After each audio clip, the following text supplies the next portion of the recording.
Hello everyone, আসসালামু আলাইকুম। SK technical training সেন্টারের পক্ষ থেকে জানাই আন্তরিক শুভেচ্ছা এবং অভিনন্দন। তো এসকে টেকনিক্যাল ট্রেনিং সেন্টারে ইলেকট্রিক্যালের সকল ধরনের কোর্স করানো হয়।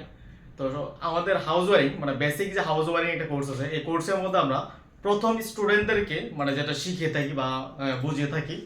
তো আজকে এটা আমরা বোর্ডের মাধ্যমে দেখাবো ডায়াগ্রাম আঁকে। তো প্রথম হচ্ছে আমরা যেটা দেখাই, এটা হচ্ছে একটা আদর্শ সার্কিট।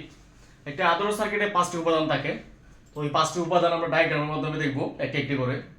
তো প্রথমত আমরা নিব একটি ফিউজ। তো আমরা জানি ফিউজ হচ্ছে একটি রক্ষণ যন্ত্র, আর এখানে যে ফিউজটি হয়েছে এটা হচ্ছে কিটকাট ফিউজ।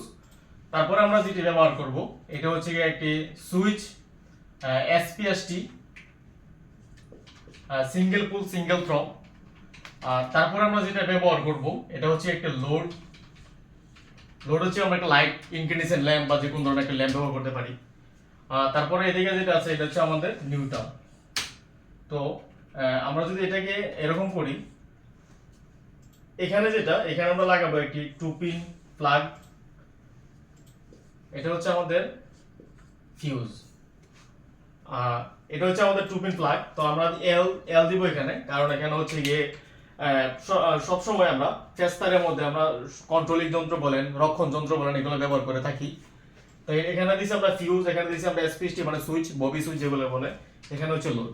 তো বেসিক্যালি ভাবে আমাদের প্রথম যে ক্লাসটা শুরু করানো হয়, প্রথমত স্টুডেন্টদেরকে আমরা এভাবে মানে এরকম সার্কিট এঁকে এঁকে মানে বোঝানোর চেষ্টা করি। তো এই ছিল আজকের ভিডিও। আসসালামু আলাইকুম।